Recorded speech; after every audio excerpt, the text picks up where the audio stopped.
اعوذ باللہ من الشیطان الرجیم بسم اللہ الرحمن الرحیم نحمدہ ونصلی علی رسولہ الکریم۔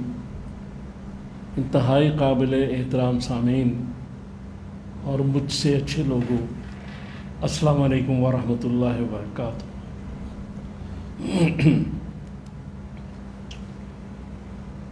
آج کا جو موضوع ہے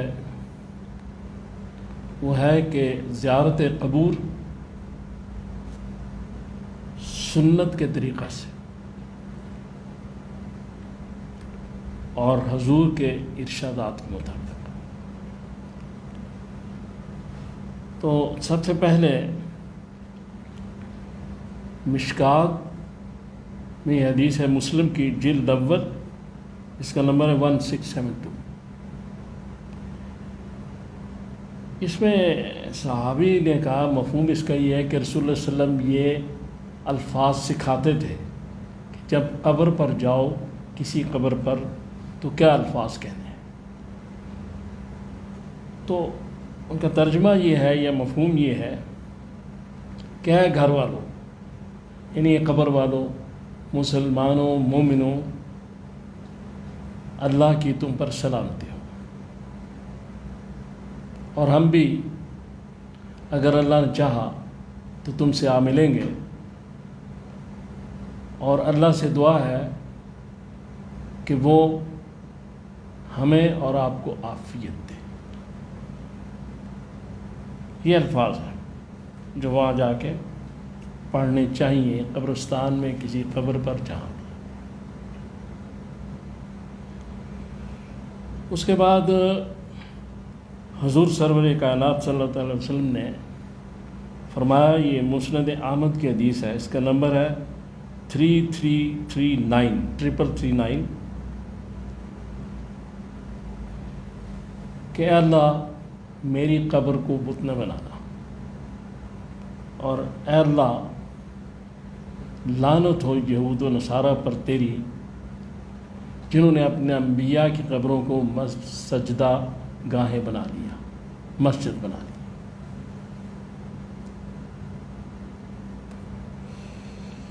معارف الحدیث جلد نمبر 6 حدیث 54 میں، یہ ابو داؤد کی حدیث ہے۔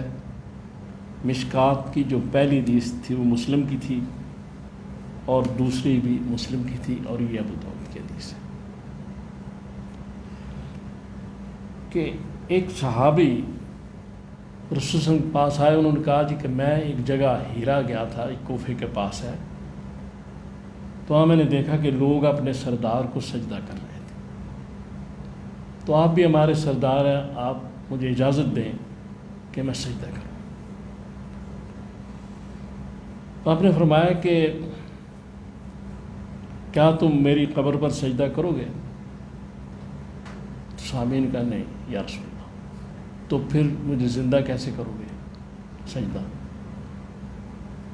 اور اگر یہ میری مفہوم یہ ہے کہ شریعت میں جائز ہوتا تو میں بیوی کو حکم دیتا اپنے خاوند کو سجدہ کرے۔ یہ ساری احادیث گزارش کرنے کا مقصد یہ ہے کہ حضور صلی اللہ تعالیٰ علیہ وآلہ وسلم ہمیں کیا سکھا رہے ہیں، کیا بتا رہے ہیں ہمیں۔ وہ ہمارے مرشد ازلی ہیں، ہم نے ان کے پیچھے چلنا ہے۔ اب یہ ہے کہ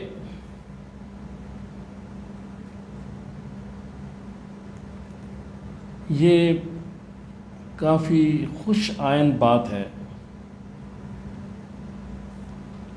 کہ کئی آستانوں کے باہر کتبے اور بورڈ آویزہ ہیں کہ قبر کو سجدہ نہ کریں۔ بہت اچھی بات ہے، لیکن اس کے باوجود جو لوگ یہ وہاں جا کے ایسی حرکات کر رہے ہیں جو خلاف شریعت ہے، یہ کس کو خوش کر رہے ہیں؟ اللہ تعالیٰ بھی ناراض، رسول اللہ صلی اللہ علیہ وسلم بھی ناراض، وہ جو وہاں ولی اللہ جو موجود ہے اس قبر میں وہ بھی ناراض، اس لیے کہ ہر ولی اللہ اہل توحید ہوتا ہے، توحید نہ ہو تو ولی اللہ نہیں ہو سکتا۔ اور اس کے بعد پھر باہر بورڈ بھی لگائے گئے ہیں کہ ایسا نہ کریں۔ تو یہ تو اس سے ظاہر ہوتا ہے کہ نہ اللہ کی بات ماننا، نہ رسول کی بات ماننا، نہ جہاں جا رہے ہیں ان کی بات ماننا، اپنی مرضی کرنا اور اس آستانے کو بدنام کرنا، اس سے بدنامی ہوتی ہے۔ جس آستانے سے منسلک ہو جہاں جائے اس کی عزت ہونی چاہیے۔ تو ہمیں ایسے کام کرنے چاہیے کہ جو اللہ اور رسول کی ہدایت کے مطابق۔ تو صحیح جو میں نے طریقہ ہے وہ بتا دیا ہے، کیسے جانا ہے، کیا کرنا ہے، اور وہ آپ احادیث پڑھ لیں، موجود ہے۔ اب گزارش یہ ہے کہ میں ہی سمجھتا ہوں کہ بے خبری میں جو لوگ کر رہے ہیں ان کو یہ بات سمجھنی چاہیے کہ یہ محبت اور عقیدت کا مسئلہ نہیں ہے، یہ مسئلہ اللہ کی اور رسول اللہ کی تعلیم ہے، اور اس کے خلاف کوئی محبت عقیدت نہیں۔ یہ جو کسی بیوقوف نے کہا نا کہ every thing is fair in love and war, Islam میں نہیں ہے۔ یہاں خیبر کے محاصرے کے وقت ایک یہودی رسول اللہ صلی اللہ علیہ وسلم کے پاس آیا اور اس نے کہا میں مسلمان ہونا چاہتا ہوں، تو میرے ساتھ 40 بکریاں ہیں، یہ بھی آپ رکھ لیں۔ تو آپ نے فرمایا بکریاں کس کی ہیں؟ اس نے کہا جی یہ تو یہودیوں کی ہے، میں اس کا مالک نہیں ہوں۔ تو آپ نے کہا پہلے یہ بکریاں واپس کر کے آؤ، یہ امانت ہے، پھر میں تمہیں کلمہ پڑھاؤں گا۔ تو عین جنگ کے وقت بھی انفیئر چیز انفیئر، فیئر از فیئر۔ اور پھر اس کے بعد حضرت علی کرم اللہ وجہہ کا بڑا مشہور واقعہ آپ نے کئی دفعہ سنا ہوگا کہ ایک شخص نے حضور سرور کائنات صلی اللہ تعالیٰ علیہ وسلم کی گستاخی کی، تو آپ نے اس کو پکڑ لیا، اور جب کشتی شروع ہوئی تو آپ نے اس کو نیچے گرا دیا۔ تو اس نے ایک نازیبہ حرکت کی تو آپ نے اس کو چھوڑ دیا۔ تو کسی نے پوچھا تو آپ نے کہا کہ میرا ذاتی غصہ اس حضور کی محبت میں جو لڑ رہا تھا، حضور کی عقیدت میں، اس میں میرا ذاتی غصہ شامل ہو گیا تھا، اس لیے میں نے اس کو چھوڑ دیا۔ تو محبت اور جنگ میں اسلام میں اصول ہوتے ہیں۔ ان لوگوں کے لیے ٹھیک ہے جو یہ کہہ رہے ہیں، لیکن اسلام میں اس کی گنجائش نہیں۔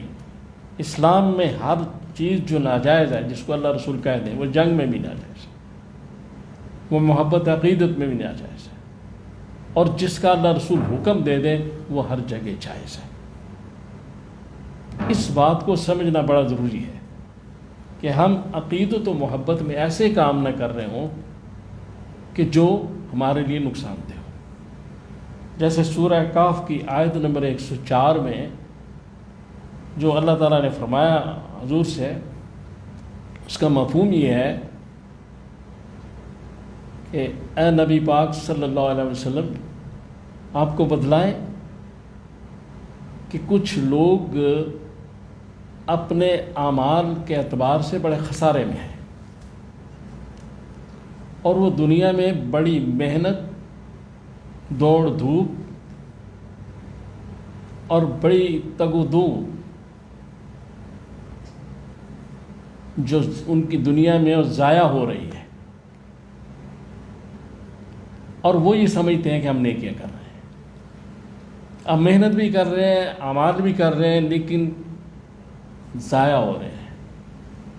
اللہ تعالیٰ فرما رہے ہیں، اور وہ اس لیے ضائع ہو رہے ہیں کہ ایک شخص کسی بھی مزار کی زیارت کے لیے جا رہا ہے، کافی سفر کر کے جاتا ہے، پیسے خرچ کر رہا ہے، تو وہاں جا کے اگر وہ اللہ اور رسول کے حکم کے خلاف کرے گا تو اس کا اتنے 100 میل یا 50 میل یا جتنے زیادہ اس نے سفر کیا ہے وہ وقت بھی ضائع ہوا، پیسے بھی ضائع ہوئے، دوڑ دھوپ بھی ضائع ہوئی، اور اس نے سمجھا کہ میں نے بڑی نیکی کی ہے، یہ جو کام کیا ہے جو شریعت کے خلاف ہے۔ لہذا جو بے خبری میں کر رہے ہیں ان کو بھی اس بات کو سمجھنا چاہیے کہ وہ اس محنت کو ضائع کر رہے ہیں، اپنے اعمال کو ضائع کر رہے ہیں، اور وہ خسارے میں ہے۔ سورہ کہف کی آیت نمبر 104 کا اشارہ اسی طرف ہے۔ تو اللہ تعالیٰ سے دعا کریں کہ اللہ تعالیٰ میں توفیق عطا فرمائے کہ ہم سنت کے طریقہ سے سارے کام کر سکیں۔ صلی اللہ تعالیٰ علی خیر خلقی محمد وآلہ وصحبہ اجمعین برحمتک یا ارحم الراحمین۔